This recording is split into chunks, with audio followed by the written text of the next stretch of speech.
ఏందమ్మో దొండకాయ టమాటా పచ్చిమిర్చి చూపిస్తున్నవేందో అని అనుకుంటున్నారా? సింపుల్గా దొండకాయ పచ్చడి వేసుకుందాం మనం. ఒక కడాయి తీసుకొని ఆయిల్ వేసుకొని దాంట్లోనే అది పచ్చిమిర్చి టమాటా వేసుకోవాలి. వేసుకున్నాక మూత పెట్టుకొని ఒక 5 minutes ఉడకబెట్టుకోవాలి.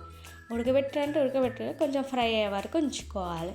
కొంచెం ఫ్రై అయిపోయాక తీసుకొని పక్కకు తీసేసుకొని మిక్సీ తీసుకోవాలి. మిక్సీలో పల్లీలు ఎల్లిపాయ చింతపండు వేసేసుకోవాలి. చింతపండు వేసేసుకొని మనం ఇప్పుడు ఫ్రై చేసుకున్నాక దొండకాయ టమాటా అవి ఫ్రై అయినాయి మిక్సీలో వేసేసుకోవాలి. మిక్సీలో వేసుకొని మిక్సీ పట్టేసుకున్నాక ఇప్పుడు పోపు వేసుకుందాం.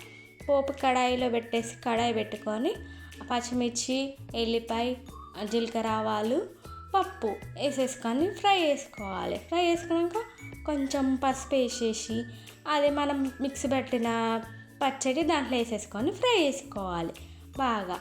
లాస్ట్ కొంచెం ఉప్పు వేసేసుకొని ఫ్రై చేసుకుంటే మన దొండకాయ పచ్చడి రెడీ. Bye guys. లైక్ చేయండి, సబ్స్క్రైబ్ చేసుకోవచ్చు కదా.